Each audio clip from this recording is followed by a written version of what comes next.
군대에서 그 야간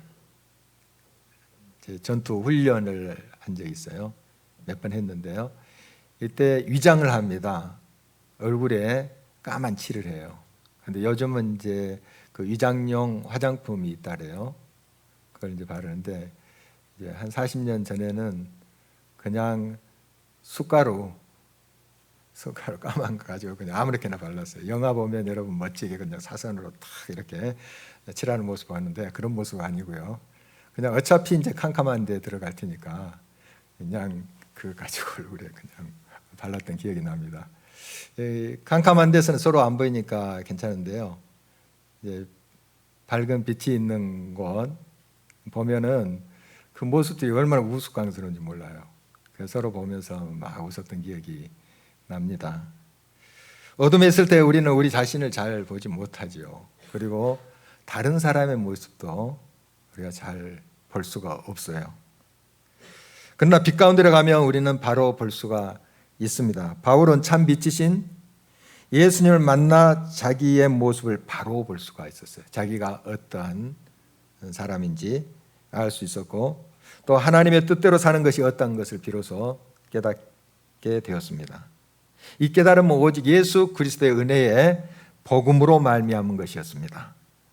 오늘 본문은 바울 사도가 아들과 같은 디모데에게 편지한 내용이죠.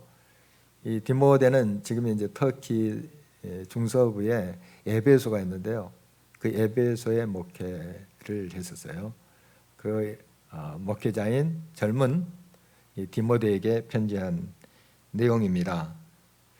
먼저 자기가 얼마나 하나님 앞에 은혜를 받았는지 이야기합니다. 하나님 앞에 참 보잘것도 없고 부족한 사람인데 하나님이 나를 부르셔서 그 은혜로 또 그 직분을 감당하게 하셨다. 그러므로 디모데 너도 늘 하나님의 은혜 속에 살고 또 그런 은혜를 감사하면서 그 직분이 하나님이 주신 것이므로 성실을 다해서 사역을 감당해라, 목회를 해라.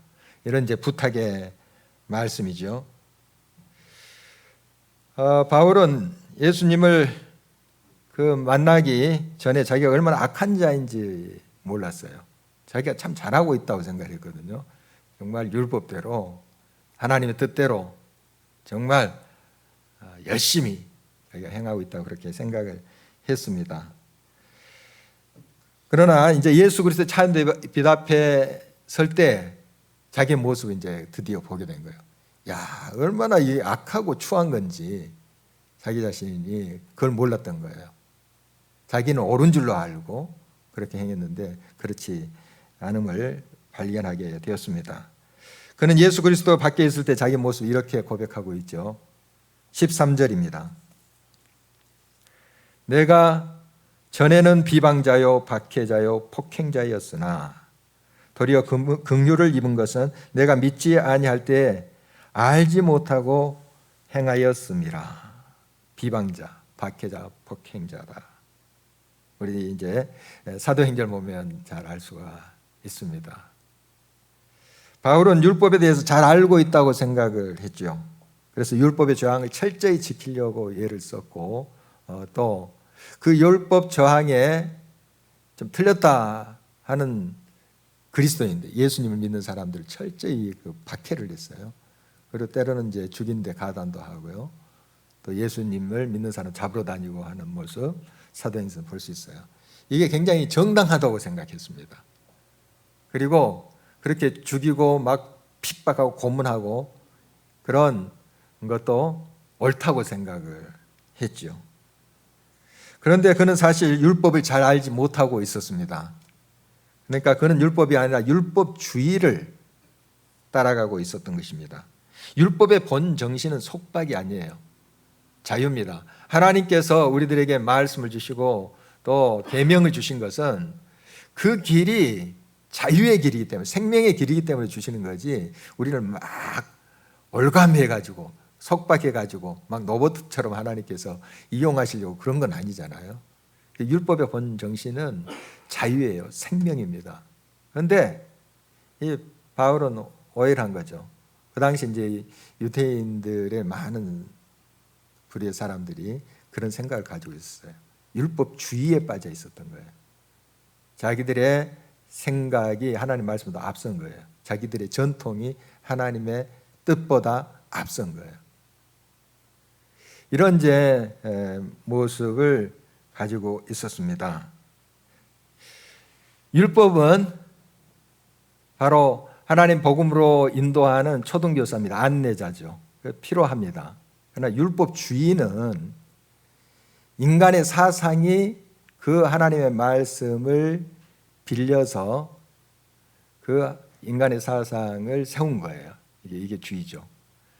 율법은 그게 아닙니다. 참된 자유를 주는 것이에요. 율법의 완성은 뭡니까? 사랑입니다. 성경에서 말하고 있죠. 그리고 그 사랑을 또 이루신 분이 바로 예수 그리스도시죠. 그러니까 예수 그리스도를 그가 만나지 못했을 때는 바로 율법대로 자기가 산다 하지만은 율법을 오해한 거잖아요. 자기의 뜻대로, 자기의 생각대로, 자기들의 전통대로 이 율법을 왜곡한 것입니다. 이제 그 빛 앞에 서게 되니까 정말 자기가 그동안 살아왔던 게 얼마나 잘못된 건지, 자기가 행했던 것이 얼마나 악한 건지 깨닫게 된 것입니다. 그의 율법에 대한 헌신과 또 그 삶은 예수님 만나기 전에 얼마나 대단했는지 자기가 또 고백도 해요. 그렇게 옛날 예수를 믿지 않았을 때, 만나지 않았을 때 어떠했다 하는 걸 고백하잖아요. 보면 대단합니다. 우리가 그렇게 따라할 수 있을까 할 정도로 굉장히 철저한 사람입니다. 그런데 그는 하나님의 생명을 드러내고 또 하나님의 뜻을 온전히 드러내는 것보다 자기 의를 드러냈습니다. 그래서 자유와 기쁨과 생명은 사라지고 그리스도인들을 향한 적개심으로 그 마음에 막 미움, 증오가 가득 찼어요. 얼굴에 이제 살기가 등등했다고 성경에 기록되어 있어요. 살기가 어떻게 인상을 지었는지 모르겠지만 그냥 막 눈빛이 날카롭나 봅니다. 막 살기가 도는 사람 있잖아요. 그런 모습이었어요. 이게 이제 마음의 표현이거든요. 얼굴에 이제 표정 이런 게 마음의 그 모습이 그렇게 표정으로 또 행동으로 그렇게 드러나는 것입니다. 그러니까 그의 영혼은 계속 피폐해지는 거예요. 하나님의 말씀대로 산다고 자기가 생각했지만 이렇게 증오와 미움과 폭력 이게 가득 차 있는 그의 삶에 참된 자유가 있겠습니까? 없어요. 참된 생명이 없어요. 피폐해지는 거죠. 스스로 파멸의 구렁텅이로 자기를 밀어넣고 있었던 것입니다. 그러나 이제는 참빛이신 예수님 앞에 나아가게 된 것이죠. 아, 나의 모습이 이런 거구나. 그리고 점점 그 예수님 앞에, 그 참빛 앞에 가까이 갈수록 와, 정말 내가 죄가 많구나. 이걸 이제 고백하게 된 거죠. 그 유명한 15절의 말씀입니다. mit보다 모든 사람이 받을 만한 이 말이여 그리스도 예수께서 죄인을 구원하시려고 세상에 임하셨다 하였도다. 죄인 중에 내가 괴순이라. 보통 죄인이 아니라 죄인 중에 괴수, 우두머리래요. 죄인 중에 죄인, 아주 악한 그런 사람이다 하는 걸 고백하고 있습니다. 이것은 겸손히 자기를 고백하는 그런 표현이 아닙니다. 실제 이렇게 느끼고 있는 거예요. 이 바울이 실제로 죄인 중에 괴수다.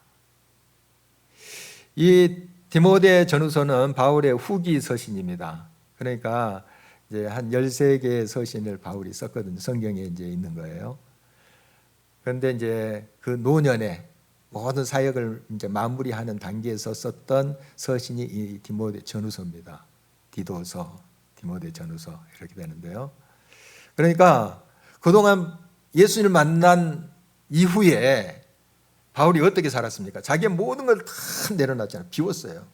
그리고 그리스도 예수를 증거하기 위해서 자기의 삶을 불태웠어요. 매도 수없이 맞고요. 또 죽을 고비는 또 많이 당하고 돌에 맞기도 하고 무엇을 위해서 그렇게 그가 살았겠습니까? 이 복음을 위해서. 얼마나 훌륭합니까? 그리고 성경을 쭉 보면 이제 초기서신, 중기서신, 후기서신을 보면 바울의 그 인품과 인격이 얼마나 다듬어져 가고 있는가 하는 걸 느껴요. 초기서신은 좀 강렬하거든요. 굉장히 이분이 날카로운 사람입니다. 바울이 워낙에. 그런데 후기서신을 보면 얼마나 사랑이 넘치고 인간미가 넘치는 사람인지 우리가 느낄 수가 있어요. 그 인격도 예수님을 알아가면 알아갈수록 또 하나님의 말씀을 채워가면 채워갈수록 다듬어진 거죠. 그런데 지금 이제 고백이 자기가 죄인 중에 괴수래요. 지금 사역을 마무리하는 단계에서 예수 그리스도의 성품을 내가 많이 닮아서 감사하네요. 이런 고백이 아니고 죄인 중에 괴수라는 거예요. 뭡니까 이게? 밝은 빛 앞에 가까이 가면 갈수록 자기의 흠이 더 보이게 돼요. 좀 빛이 어두우면 웬만한 잡티는 안 보여요. 그러나 밝은 빛 앞에는 그 조그만한 티도 보이거든요. 이 모습이에요. 그러니까 예수 그리스도 앞에 그 인격을 닮아가면 닮아갈수록 그 빛 앞에서 자기가 너무 부족하고 연약함을 느끼는 거예요. 그래서 내가 죄인 중에 괴수다. 아들과 같은 디모데에게 그런 고백을 하는 거예요. 솔직한 고백이에요. 여러분, 우리가 이제 신앙생활 많이 하고 또 여러 주님의 일에 이제 헌신을 하고 합니다. 그래서 여러분이 이제 그리스도의 장성한 분량까지 이렇게 다듬어져 가고 장성하기를 원해요. 여러분의 인격도 점점 더 그리스도의 모습으로 변화되기를 바랍니다. 그런데 항상 우리는 기억해야 됩니다. 주님의 빛 앞에 서면 설수록, 가까이 가면 가까이 갈수록 내가 할 수 없는 죄인이구나. 이걸 고백드리지 않을 수 없습니다. 그게 보이거든요. 그런데 어느 정도 내가 좀 이 정도 하면 됐지, 이 정도 헌신하면 됐지, 이렇게 생각할 때는 내가 그 빛 앞에서 점점 멀어져 가고 있는 거예요. 그걸 우리가 계산을 할 수 있어야 됩니다.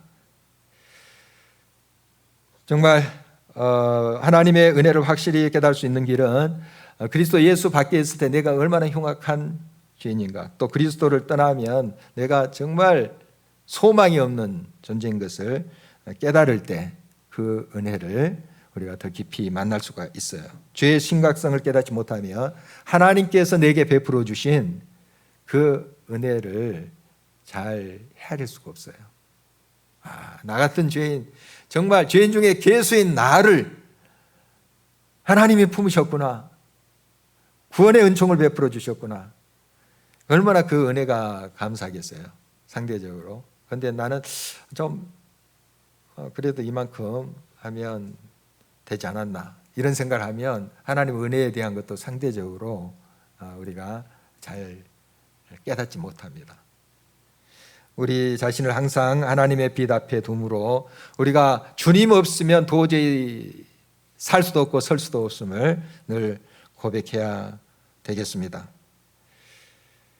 구원하신 것도 이제 감사한데 자기에게 그 하나님의 일을 감당할 수 있도록 직분을 주셨다. 여기에 대해서도 지금 감사를 드리고 있는 바울의 모습 보게 됩니다. 12절 한번 주목해 보십니다.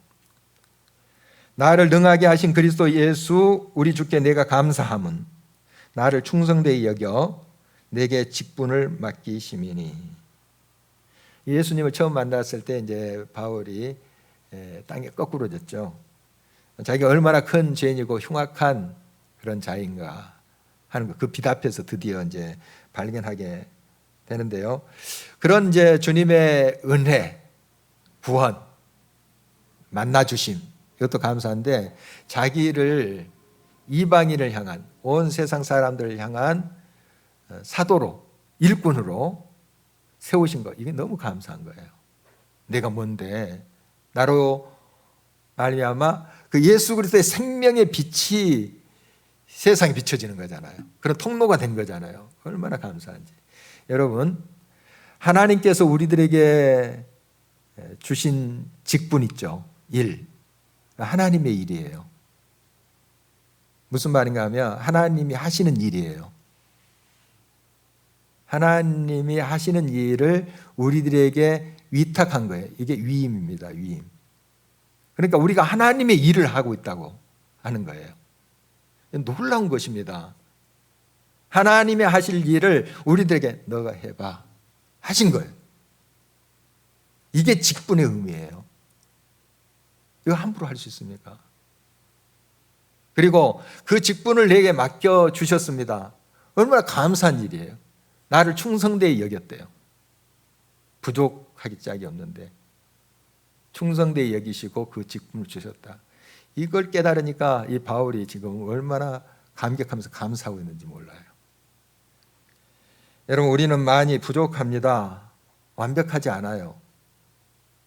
그러나 그 예수 그리스도의 사랑으로, 은혜로 우리를 구원하시고 또 우리들에게 그의 일을 하시도록 직분을 주셨다 하는 거 얼마나 귀한 하나님의 은혜인지 우리가 깨달아갔으면 좋겠습니다.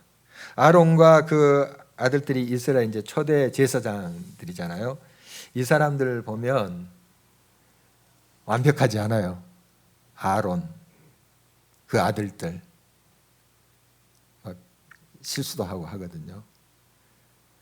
그런데 하나님께서 그들을 불러서 하나님과 온 백성 사이를 잇는 중보자로 세운 거예요. 바로 대제사장, 제사장의 직분이 그거예요. 우리도 역시 마찬가지입니다. 우리에게 직분을 주신 거, 하나님의 일을 우리가 하도록 주님께서 맡기신 거다 하는 것입니다. 우리가 대단해서가 아니고 또 완벽해서가 아닙니다. 우리를 구원하시고 그의 은혜로 일한 모든 사역을 맡기셨다 늘 기억할 수 있어야 됩니다. 우리는 바울과 같이 하나님의 은혜를 늘 기억할 수 있어야 됩니다. 죄인 중에 괴수인 우리를 죄의 구렁텅이에서 끌어내시고 하나님의 생명을 전달하는 직분을 주신 것에 대해서 무한 감사를 드려야 합니다. 이걸 깨달아 가야 되겠죠. 그런데 우리는 그 은혜를 많이 잊고 살아요.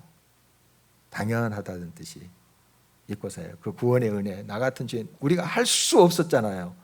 죄의 문제 해결할 수 없었잖아요. 영원히 죽을 수밖에 없었잖아요. 우리 예수님께서 죄인 된 우리들을 향하여 오셔서 건져주셨어요. 자기를 버리고 죽이시고 건져주셨어요. 이 사실 또 우리가 날마다 계속 묵상해야 될 것입니다. 그리고 내게 직분을 주셨어요. 직분을, 주의 일을 주셨어요. 늘 기억할 수 있어야 되겠습니다. 그래서 우리가 그 은혜가 너무 크다, 정말 놀랍다 하는 그런 것을 깨달은 사람은 응답하게 돼 있어요. 은혜에 보답하게 돼 있습니다. 그게 막 은혜에 보답해야지 막 억지로 그렇게 하지 않아요. 마음에서 너무너무 감사해요. 우러나게 돼 있습니다. 말이라도 감사합니다. 고맙습니다. 이렇게 하는 거예요. 강원도 원주시와 또 횡성군 사이에 치악산이 있습니다. 치악산. 휴게소도 몇 번 가봤는데요. 그 치자가 꿩 치자더라고요. 꿩 치자. 원래 이제 그 저각산, 불굴 적자에서 저각산, 단풍이 들면 그렇게 예쁘대요. 거기가 예뻐서 이렇게 저각산이라고 불렀는데 이 치악산으로 이름이 바뀐 이제 이유가 거기 그 전설 때문에 그렇대요. 어떤 서생이 과거를 보러 한양을 갔는데 그래서 이제 뽕 소리가 나더래요. 막 꿩의 비명 소리가 나더래요. 그래서 이제 가봤더니 그 구렁이가 자기 새끼들 잡아먹으려고 하고 있어요. 그러니까 막 어미 그 꿩이 막 정말 안절부절하지 못하면서 소리를 지르는 거예요. 이제 이 젊은이가 구렁이를 죽이고 이제 살려줬어요. 나중에 이제 이 젊은이가 죽을 고비가 있었는데 이 꿩들이 살려내요. 자기들을 죽게 하고 그런 이제 전설 때문에 그 이제 지악산이다 이름이 이제 붙었다고 해요. 어떻든 여러분 이제 충견이라든지 개의 이야기, 은혜를 보답하는 그런 동물의 이야기 우리가 듣고 있습니다. 여러분 이런 미물도 은혜에 보답할 줄 안다 하는 그런 교훈 아니겠습니까? 그 지악산의 교훈이. 하물며 우리가 만불의 영장인데 또 우리는 하나님의 아들, 딸인데 하나님의 은혜에 대해서 얼마나 감사하면서 그 보답하면서 살고 있는가. 정말 굉장한 것을 우리가 받았는데 그냥 당연하다는 뜻이 나 몰라라 하면서 산다는 거, 이게 말이 되는 게 아니죠. 은혜에 보답하며 살아가야 되겠습니다. 명심보감은 고려 후기 중국 고전 나오는 그런 금원과 명구를 모아서 또 교훈하기 위한 그 학습서라고 한답니다. 여기에 이제 또 이런 말이 있는데요. 몸에 한 가닥 시로라기를 감았어도 항상 이 옷을 만든 그때 이제 배 짜는 사람들이겠죠. 그 사람들 좀 기억해라. 그들의 수고를 기억해라. 그리고 밥 한 술 뜨더라도 얼마나 농부들이 고생했을까. 힘들게 이것을 또 키워냈을까. 좀 그들에 대한 감사의 마음, 그들의 수고를 좀 기억해라. 이런 말이 있다고 합니다. 여러분 정말 우리는 하나님의 은혜를 크게 받은 사람들입니다. 마땅히 그 은혜를 감사하면서 그 은혜가 얼마나 큰지 계속 묵상하면서 우리가 그 은혜에 보답하는 그런 삶이 되어야 되겠죠. 바울은 그리스도 예수 안에 있는 믿음과 사랑과 함께 주의 은혜가 자기의 삶에 넘치도록 풍성함을 감사하며 찬양했습니다. 부요하신 자로서 그는 스스로 가난하게 되셨어요. 인간의 몸으로 오셔서 아주 가난을 선택하시면서 고난의 길을 그렇게 가셨습니다. 누구 때문에요? 우리 때문에. 우리를 부요케 하시려고 스스로 가난해지셨죠. 그리고 십자가에 자기 자신을 버리셨잖아요. 언제나 아버지 하나님의 그 놀라운 은혜, 우리 예수 그리스도의 그 사랑 기억할 수 있어야 됩니다. 구약 시대에 이제 대제사장이 성소에 들어갈 때 흉패란 걸 붙였어요. 가슴에 이렇게 붙이는 패인데 거기에 이제 보석 12개가 달려 있습니다. 이스라엘의 12지파의 이름이 각각 보석에 새겨진 거예요. 이게 뭔가 하면 이제 대제사장이 혼자 그 성소에 들어가지만 이스라엘 온 백성들 대표해서 가는 거예요. 온 백성들이 함께 하나님 앞에 가는 거예요. 하나님이 그들을 이제 기억하시고 또 약속 언약을 지키시고 또 그들에게 복을 내리시고 또 훈계하시고 이런 것을 이제 우리가 보게 되는데요. 우리 예수님은 우리의 대제사장이 되십니다. 지금도 우리 예수님은 우리의 이름을 품고 계세요. 다 아세요. 여러분 한 사람 한 사람 다 아세요. 우리의 이름은 항상 하나님 앞에 있어요. 구원받은 우리 모든 하나님의 백성들은 하나님은 다 알고 계세요. 그 이름이 저 하늘에 있어요. 이 사실 얼마나 큰 은혜인지 또 기억하면서 그 하나님의 은혜에 우리가 늘 감사하며 찬송할 수 있기를 바랍니다. 왜 이렇게 크신 은혜를 베풀어 주셨는지 바울은 잘 알고 있었습니다. 자기와 같이 죄인 중에 개수인 그런 사람도 구원해 주시고 또 직분까지 주셨다면 세상의 모든 사람에게도 그 은혜는 예일 수 없다 하는 거예요.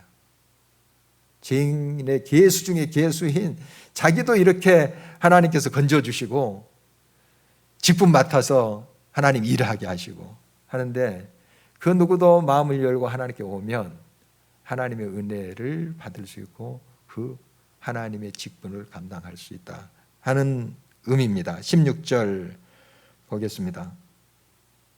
그러나 내가 긍휼을 입은 까닭은 예수 그리스도께서 내게 먼저 일체 오래 참으심을 보이사 후에 주를 믿어 영생 얻는 자들에게 본이 되게 하려 하심이라. 바울 봐라. 얼마나 악랄하고 아주 살기 듬직한 자였는가. 그런데 그가 하나님의 은혜를 받고 예수를 따르는 사람 됐고 예수님을 전하는 사람이 됐대. 너도 가능한 거야. 이런 메시지를 자기를 통해서 주시기 위함이다. 이런 고백입니다. 복음에 빚진 사람이라는 책에서 저자인 이민교 선교사님이 자기가 어떻게 크리스찬이 됐고 또 목사가 됐고 선교사가 됐는가 하는 그 고백을 볼 수가 있었어요. 이분이 원래 원불교 가정에서 자랐습니다. 그래서 원불교도 아주 돈독한 신앙을 가진 그러한 가정에서 자랐고, 또 대학교도 그 원불교 재단의 대학을 나왔어요.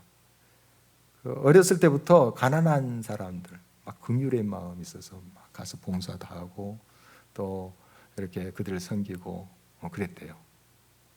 정말 또 이 불경에 심취하고, 급기야 이제 저 소록도까지 가서 포교를 했대요. 소록도는 여러분 아시다시피 그 한센시병 걸린 그런 분들이 사는 곳이에요. 사는 곳인데, 우리가 잘 알고 있는 나병 환자들이 사시는 곳인데, 여기 입구에 가면, 제가 그 앞에 녹동에서 살았기 때문에 잘 알아요. 몇 번 가보기도 하고. 입구에는 민간인들이 좀 살아요. 거기에 나병 환자들, 병원에 근무하시는 분, 우체국 근무하시는 분, 이런 공무원들도 있고 또 그런 일을 하시는 분도 있고 민간인이 좀 있어요, 입구 쪽에. 근데 안쪽에는 그 한센시병에 걸린 분들이 생활하세요. 90% 이상이 크리스찬입니다. 거기에 교회들도 여기 7군데 쭉 마을마다 다 있어요. 그 가운데는 중앙교회에서 큰 교회도 있고요. 성당도 물론 있지만은 개신교인들이 거의 한 90% 차지해요. 여기에 가서 원불교를 전하겠대요. 대단한 사람이죠. 그러니까 정말 저 사람들 잘못 가고 있는데 이 진리를 전해야지 하고 선교사로 간 거예요. 그냥 대단한 사람입니다. 그래서 그 소록도 역사에 최초의 개척교회가 아니라 개척법당을 세운 사람이에요. 7년 동안 사역을 했대요. 7을 동안 사역하는데, 주로 거기에 연세가 드셔서 많이 돌아가세요. 그러니까 화장장에서 사람들 많이 만나잖아요. 그 화장장에 가서 목탁 드리면서 막 연불 외우고 이렇게 했대요. 또 종교의 자유가 있으니까 그걸 허락했나 봐요. 그리고 막 자기의 믿는 바를 전하는데, 오히려 사람들이 예수님 믿으세요, 천국 가세요, 이렇게 자기를 전도하더래요. 그러면 더 열심히 막 법당에서 또 그 화장터에서 막 목탁 드리면 연불을 외웠대요. 그런데 어느 날 법당에서 연불을 외우고 있는데 갑자기 입에서 며칠 후 요단강 건너가 만나 찬송이 나오더래요. 이게 내가 미쳤나? 맨날 화장터에 가가지고 그 찬송소리를 들으니까, 거기가 크리스찬들이니까 기독교식으로 그 장례식을 할 거 아니에요. 찬송소리가 계속 들리는데 자기는 막 그걸 이기기 위해서 목탁 드리고 막 했는데도 그게 어느 순간 자기의 마음에 들어와 버린 거예요.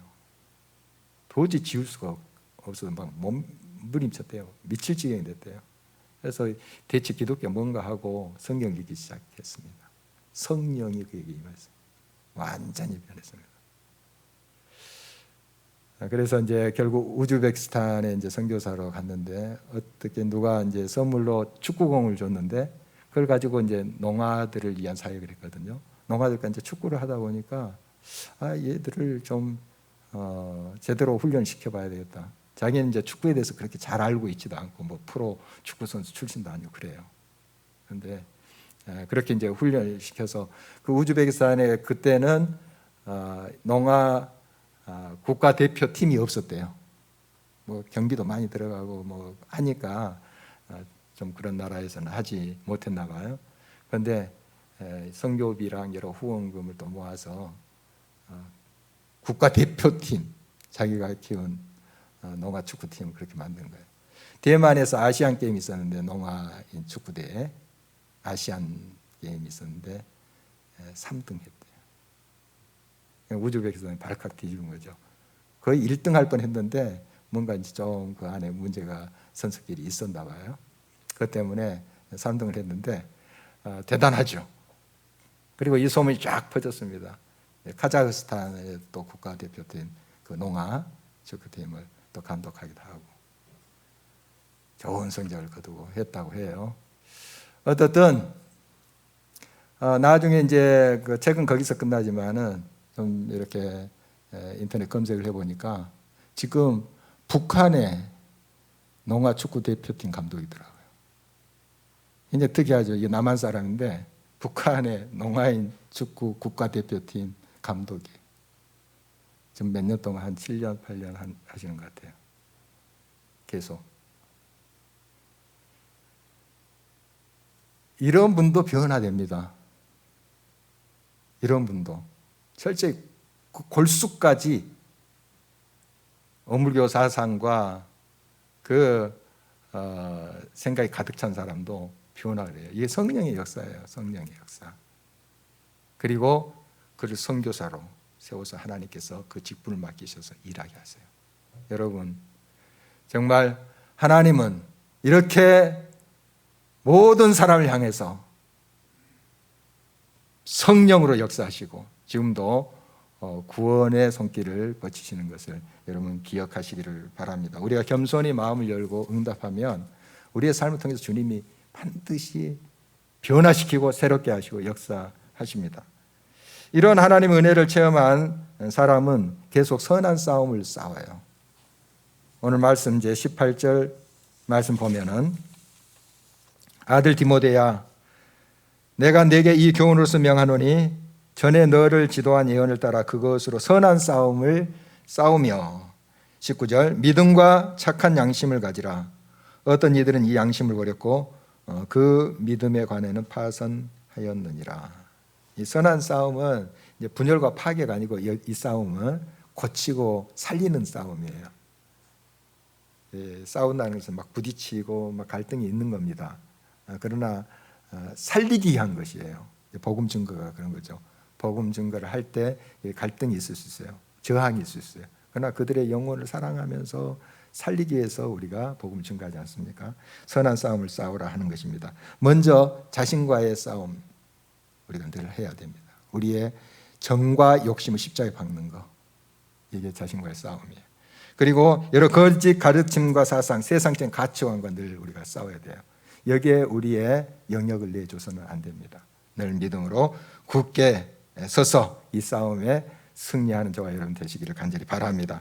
참 빛이신 하나님 앞에서 우리는 언제나 겸손히 자신이 죄인 중에 괴수임을 늘 발견하면서 나 같은 죄인을 하나님이 구원하시고 영원한 생명을 주시고 하나님의 아들, 딸로 삼아주시고 또한 하나님의 일, 하나님이 하시는 그 일을 위임받았다. 그게 바로 직분의 의미거든요. 이 직분을 주셨다 하는 것에 대해서 우리가 다시 한번 정말 얼마나 큰 이게 은혜고 감사인지 깨달으면서 우리가 잘 이 직분을 감당할 수 있었으면 좋겠습니다. 늘 선한 싸움의 믿음으로 또 착한 양심을 가지고 승리하는 저와 여러분 되실 주의 이름으로 축원합니다.